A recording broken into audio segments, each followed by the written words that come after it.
हर हर महादेव, जय भोलेनाथ। नमस्कार दोस्तों, मैं साधना पांडे मार्गदर्शन पे आपका स्वागत करती हूँ। दोस्तों, मैं बात करूंगी प्रदोष तिथि के बारे में। प्रदोष व्रत महादेव का सबसे बड़ा व्रत कहा जाता है। प्रदोष व्रत यानी कि सभी दोषों, तकलीफों और कष्टों को समाप्त करने वाला व्रत प्रदोष व्रत कहा जाता है। प्रदोष व्रत करने से मनुष्य की समस्त इच्छाएं पूर्ण होती हैं। समस्त इच्छाओं के साथ साथ उसे शिवलोक की प्राप्ति होती है। लेकिन दोस्तों, समस्या यह है कि हर कोई व्रत नहीं रख सकता, और नहीं रख सकता तो क्या उसे प्रदोष की पूजा करने का अधिकार नहीं है, या फिर वो जो उपाय होते हैं जो कि प्रदोष के दिन ही विशेष तौर पे करके अपने कष्टों से मुक्ति पाई जाती है, मनोकामनाओं की पूर्ति का विशेष दिन प्रदोष माना जाता है, तो क्या वो नहीं कर सकता? तो ऐसा बिल्कुल नहीं है। आप यदि व्रत नहीं रख सकते तो बिल्कुल मत रखिए, आप साधारण सा भोजन लीजिए, मैं हमेशा आपको बताती हूँ, और आप इस पूजा को प्रारंभ कीजिए, शुरू कीजिए, और करना सबके लिए बहुत आवश्यक है। देखिए, जो भी शिव भक्त हैं और कष्टों से जूझ रहे हैं, मैं ये नहीं जानती हूँ कि आपका कष्ट कब खत्म होगा, क्योंकि देखिए, कष्ट जो भी मिलते हैं वो हमारे कर्मों के द्वारा ही मिलते हैं। और ये भी नहीं कह सकते कि आपको तकलीफ है, मुझे नहीं है। इस दुनिया में, मानव जीवन में जितने लोग धरती पे आए हैं उनको कुछ न कुछ कष्ट होते हैं, और जब आपको कष्ट हो तो आप शिव जी के मंदिर जाएं, उनकी पूजा आराधना जितनी ज़्यादा से ज़्यादा हो सके करें, क्योंकि कष्टों को काटने वाले वही हैं। और दूसरी चीज़ बता दूं कि जो लोग कष्ट से बहुत ज़्यादा निढाल हो जाते हैं, परेशान हो जाते हैं, तो ऐसे में आपको ज़रूर जाना चाहिए। देखिए, जब हमारी दिन अच्छा नहीं चल रहा होता, हम परेशान होते हैं, तो हमें बिल्कुल नहीं मन होता है कि हम मंदिर जाएं। उसका एक सबसे बड़ा कारण ये होता है कि उस समय जो आपके कष्ट हैं, आपकी जो तकलीफें हैं, और सबसे बड़े आपके ग्रह आपको दबा रहे होते हैं, वो चाहते हैं कि आपका कष्ट खत्म ना हो और आप पूरी तरह भुगत जाए। लेकिन ऐसे में अपने मन को कड़ा करना है और ये सोचना है कि हमारा कष्ट एक न एक दिन जरूर समाप्त होगा। यदि आप गीता पढ़ते होंगे तो उसमें भी लिखा हुआ है कि जो वर्तमान में आपका समय चल रहा है वो गुजरेगा, चाहे वो समय खुशी का हो चाहे दुख का हो। तो ये चीज़ें जो भी चल रही हैं, अगर खुशी चल रही है तो बहुत अच्छी बात है, लेकिन वो भी जाने वाली होती हैं। दुख चल रहा है तो वो भी जाने वाली होती है। तो इस तरह से आप निराश ना होए, अपने मन को खड़ा करें और निश्चित रूप से महादेव के मंदिर जाएं। कभी भी कोई ये ना सोचे कि महादेव जो है आपके द्वारा की गई पूजा पाठ आराधना, या फिर आपने कुछ भी नहीं किया, यदि आप शिव मंदिर में जा करके और माथा टेक करके ही आते हैं तो क्या आपको उसका पुण्य नहीं मिलता है? दोस्तों, यदि आप जितने भी हमारे शास्त्र हैं जिसमें भी महादेव के गुणों का वर्णन हुआ है, उसमें यदि आप खोल करके देखें तो ये भी बताया गया है कि यदि कोई माथा टेकता है तो उसको भी महादेव झोली भर देते हैं, यानी कि उसके माथा टेकने का फल भी उसे देते हैं। तो अब आप समझें कि आपको करना क्या है। तो देखिए, प्रदोष का नाम प्रदोष क्यों पड़ा, ये आपके मन में आ सकता है। बहुत सारे लोग जानते भी होंगे, जो लोग नहीं जानते हैं उनके लिए बता रही हूँ कि प्रदोष का व्रत जो है वो दोषों को समाप्त करने वाला है। सर्वप्रथम इस व्रत को चंद्रमा ने रखा था, उसको क्षय रोग था, बहुत ज़्यादा तकलीफ थी चंद्रमा को, इसलिए महादेव के इस व्रत को सर्वप्रथम रखे और उनके सारे दोष, सारी तकलीफें समाप्त हो गए। तो देखिए, मौका मिले तो कभी न कभी आप जो है प्रदोष का व्रत एक बार अपने जीवन में जरूर धारण करें, क्योंकि ये दुखों तकलीफों को समाप्त करने वाला व्रत है, तो इसको जरूर धारण करें।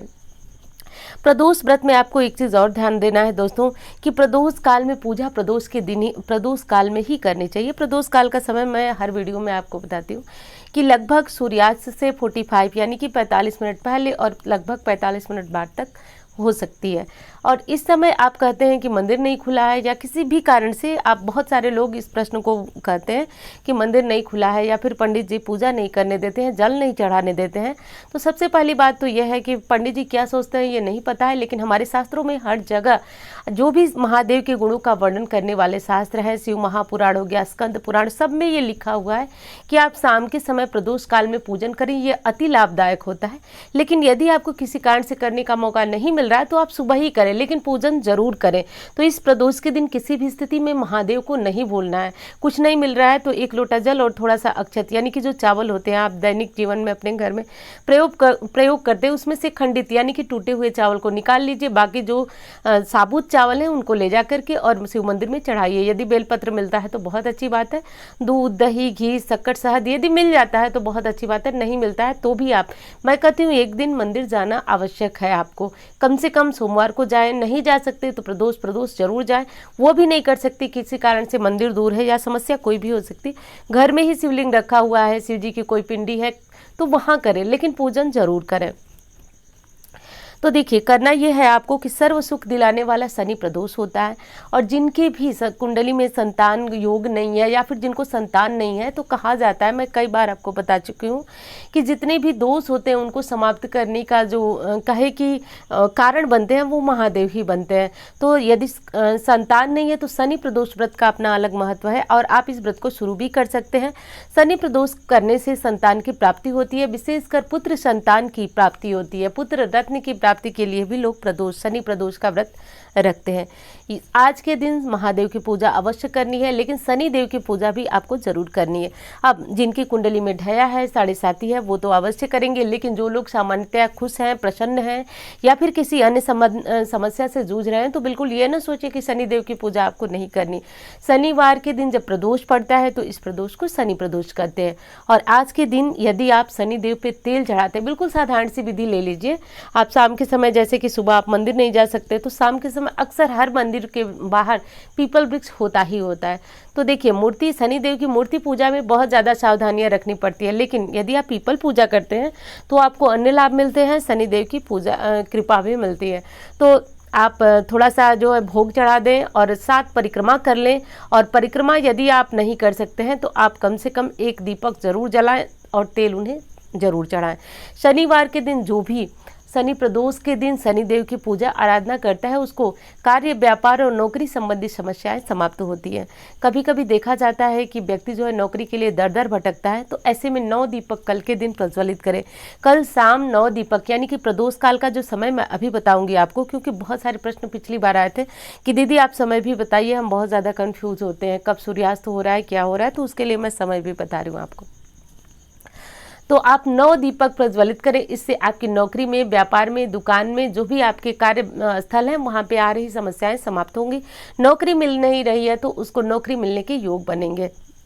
तो अगला काम ये करना है आपको दोस्तों कि शाम के समय आप जो है कि शिव मंदिर ज़रूर जाएं। नहीं जा सकते तो मैं बताई हूँ कि आप घर में पूजन करें, और पूजन करने के लिए सर्वप्रथम शिव जी पे जल चढ़ाएं। जल चढ़ाने के बाद जो भी चीज़ें आपको, यदि पंचामृत मिल रहा तो उससे अभिषेक करें, बेलपत्र चढ़ाएं, फूल धतूरा सब कुछ चढ़ाएं, जो चीज़ें आपको प्राप्त हो सकती हैं बस चढ़ाइए। आज शनिदेव की पूजा की विधि मैंने बताई, वो कर लीजिए। आप शनिदेव की पूजा करना आज के दिन आवश्यक है, और मन में किसी प्रकार का भ्रम पाल के मत कीजिएगा कि शनिदेव की पूजा ये वो जो भी सोचिए आप, लेकिन शनिदेव की पूजा आज करने से जीवन से कष्ट ही कटता है। शनिदेव कोई ऐसी बात नहीं है कि आपको कष्ट देने वाले, हाँ कष्ट कटता है। जो लोग इस पूजा को करते हैं वो इसके लाभ को जानते हैं। तो कल शनिवार है, प्रदोष है, तो इस पूजा को आप जरूर करें। अगली चीज़ बता दूं आपको दोस्तों कि जब आप महादेव के मंदिर जाएं तो सबसे पहले जो पहली सीढ़ी होती है मंदिर की, वहां प्रणाम करना न भूलें।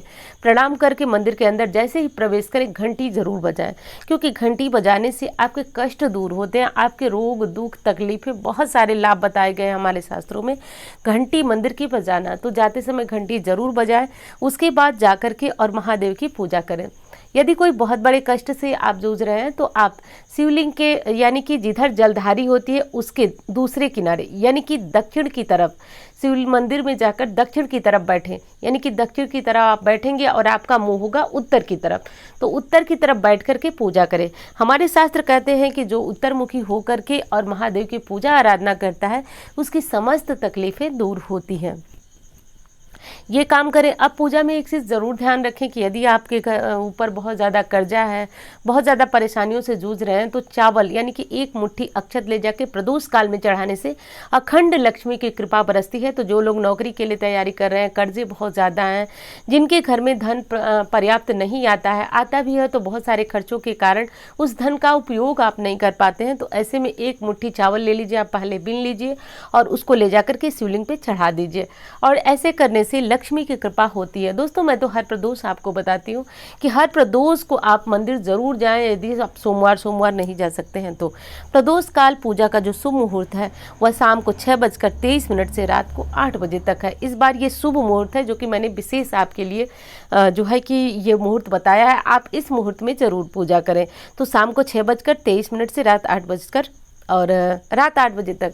और अगली चीज़ बता दूं कि यदि कोई इतनी शाम को नहीं जा सकता है, जैसे कि आप प्रश्न करते हैं कि शाम को मंदिर बहुत दूर है, तो कोई बात नहीं, आप 6 बजे तक भी पूजा कर सकते हैं। बस आप देख लीजिए, यदि जा सकते हैं तो ये विशेष शुभ मुहूर्त है 6:23 से रात 8 बजे तक, तो इस मुहूर्त में भी आप पूजा ज़रूर करें। दोस्तों जब शनिदेव की पूजा करें, और यदि आप किसी रोग बीमारी कष्ट से पीड़ित हैं तो शनिदेव की पूजा में काले तिल जरूर डालें। डाल करके शनिदेव को जो है सुबह अर्पित करें। यदि सुबह नहीं अर्पित कर रहे हैं तो शाम को जो मैंने बताया तेल वगैरह चढ़ाने का वो जरूर चढ़ाएं। और अगली चीज़ बता दूं कि यदि किसी और कष्ट से आप जूझ रहे हैं, जो कि आपकी शारीरिक कष्ट है, तो कल जबकि शनि प्रदोष है तो आपको सूर्योदय से पूर्व जग जाना है और पूरे शरीर में सरसों के तेल की मालिश करनी है। देखिए बहुत लोग कहेंगे कि शनिवार को तेल लगाना अशुभ है, लेकिन ये बहुत महा उपाय है, चमत्कारी उपाय है। यदि किसी कष्ट से जूझ रहे हैं तो पूरे शरीर में सिर से लेकर पैर तक सरसों तेल से मालिश करके, ध्यान रखिए सूर्योदय के पूर्व ही स्नान आपको कर लेना है और थोड़ा सा गंगा जल और काले तिल मिलाकर के उसी से आपको स्नान करना है।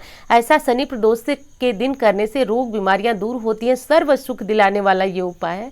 तो यदि आपकी इच्छा हो तो आप कर सकते हैं, क्योंकि कष्ट दूर होते हैं और आपका भाग्य जागृत होता है। तो इस उपाय को अवश्य कर सकते हैं। महिलाएं सोचेंगी कि उनको सिर के ऊपर से शनिवार के दिन स्नान करना है या नहीं, लेकिन इस उपाय को करने के बाद जो है आप सिर को झुका करके बालों को शैम्पू साबुन लगा के नहीं धुल सकते हैं। हाँ, बालों को बांध कर इसके ऊपर यदि आप पानी से स्नान करना चाहें तो कर सकते हैं। और दूसरी चीज़ बता दूं कि आपको महादेव की मंदिर में जो पूजा आराधना करना है वो तो करना ही है। यदि घर में समी वृक्ष है तो उनके पास भी आप दीपक आज के दिन जरूर प्रज्वलित करें। अब बारी आती है आपके महा उपाय की कि कैसे आपको क्या करके आज के दिन जो है महादेव को विशेष प्रसन्न करना है अपनी मनोकामनाओं की पूर्ति के लिए। देखिए बहुत दिनों से आपके मन में कोई कामना चल रही है और वो पूर्ण नहीं हो रही है, चाहे वो कोई भी कामना हो, चाहे आपके धन संबंधी हो, स्वास्थ्य संबंधी हो, या फिर आपके पारिवारिक दिक्कतें चल रही हो, और कुछ भी हो, आपको ये काम जरूर करना है। आपको 21 पत्ते समी के तोड़ करके और लेकर के जाना है मंदिर, और लेकर जाते समय आपको ये काम करना है कि आपके बाएं हाथ में मंदिर में 21 पत्ते रख करके और दाहिने हाथ से इस पत्ते को ढक लेना है। अब आंखें बंद करके महादेव जी का ध्यान करना है, स्मरण करना है और अपनी मनोकामना बोलना है। और एक बार में ही आपको ध्यान रखिए, दूसरे हाथ एक हाथ में यानी कि बाएं हाथ में लेकर दाएं हाथ से ढककर और इस शिवलिंग पे इस पत्ती को चढ़ा करके, और जिस हाथ से आपने चढ़ाया है यानी कि कोशिश रखें कि आप दाएं हाथ से ही चढ़ाएं। हो सकता है मेरे बोलने में मैंने बाएं हाथ बोल दिया हो, लेकिन आपको चढ़ाना है दाएं हाथ से ही। चढ़ा करके और आपको शिवलिंग पे चढ़ाए हुए हाथ को अपने हृदय के सामने लाना है, हृदय के सम्मुख ले आकर के आंखें बंद करके, और सामने यदि आप 12 ज्योतिर्लिंगों का दर्शन किए हैं तो बहुत अच्छी बात है, नहीं किए हैं तो सिर्फ महादेव के नाम का स्मरण करके और बोलें कि हे भोलेनाथ, हे महादेव, मेरा कष्ट दूर करें बाबा, मैं बहुत दिनों से बहुत परेशान हूँ, इस कामना की सिद्धि के लिए आप जो है मेरी मदद करें, मुझे कष्ट से मुक्ति दें। ऐसा बोलते हुए प्रदोष काल में इस उपाय को यानी कि जो 21 पत्ते आपने रखे वो शिवलिंग पे चढ़ा करके हाथ अपने हृदय पे रखकर और अपनी कामना बोले। और दोस्तों शास्त्र तो ये भी कहता है कि भगवान महादेव आपके मन के अंदर है, इसलिए महादेव जो है कि स्मरण करते हुए हृदय पे हाथ रखकर इस उपाय को बोलना है। उसके बाद हो गई आपकी पूजा आराधना। आप आरती करें, आरती में आप महादेव की पूर्ण आरती जानते हैं तो वो जरूर गाएं, नहीं जानते हैं तो कर्पूर गौरम तो आप सभी जानते हैं, वो जरूर गाएं। इसको करने के बाद जो है आप मंदिर की जो चौखट होती है उस पर माथा टेक करके आएँ और घर आकर के आप अपने जो भी दैनिक कार्य करते हैं, यदि आप व्रत हैं तो व्रत के नियमों का पालन करें, व्रत नहीं है तो आप साधारण सा भोजन करें। हाँ, एक चीज़ और बताऊंगी कि व्रत ये पूजा करके आने के बाद ऐसा नहीं होना चाहिए कि आप जो है मांसाहार इत्यादि का सेवन करें, आपको सात्विक भोजन ही ग्रहण करना है, जो कि मैं बता रही हूँ। तो इस तरह से करने से भी आपको प्रदोष व्रत का लाभ होता है और जीवन में कभी भी मौका मिले तो आप प्रदोष व्रत जरूर रखें। दोस्तों 9 दीपक वाला उपाय जरूर करें। यदि आप धन संबंधी समस्या से परेशान हैं, नौकरी नहीं मिल रही है तो जरूर करें। सर्व सुख दिलाने वाला ये उपाय है। आटे का दीपक भी बना सकते हैं, मिट्टी का दीपक बना सकते हैं, तो जो भी दीपक आपको प्राप्त हो जरूर करें। और काला यदि आपको कपड़ा मिले तो उससे बाती बना ले, कुछ नहीं मिलता है आपको तो जो रुई आती है उसी से, लेकिन बत्ती जब भी आप तेल से दीपक जलाएं तो वो सरसों तेल ही होना चाहिए। तो ये काम आप जरूर करें दोस्तों। और मनोकामना पूर्ति के लिए जो मैंने बताया प्रदोष का व्रत वो अवश्य करें। प्रदोष का जो मैंने समी पत्र का उपाय बताया वो अवश्य करें। और दोस्तों एक चीज़ और कहूँगी कि सबसे जो बड़ी चीज़ होती है वो आपकी श्रद्धा होती है। तो कोई भी पूजा कर रहे हैं, कोई भी आराधना कर रहे हैं, कुछ भी चढ़ा रहे हैं, वो आपका बेकार हो जाएगा यदि आप मन से नहीं जा रहे हैं मंदिर। पूरे मन से और खुश रह करके पूजा कीजिए। मुँह एकदम लटका करके पूजा करने का कोई महत्व नहीं होता है, क्योंकि मैं कई बार आपको बता चुकी हूँ कि भगवान जब कुछ कष्ट देते हैं तो उसके पीछे भी उनका कोई बहुत बड़ा हाथ होता है। और आप बिल्कुल उदास ना होइए, एकदम परेशान ना होइए और कल आप मंदिर जाइए। और ये जो उपाय है दोस्तों वो चमत्कारी उपाय है, जिसने भी किया वो लाभान्वित हुआ ही हुआ है।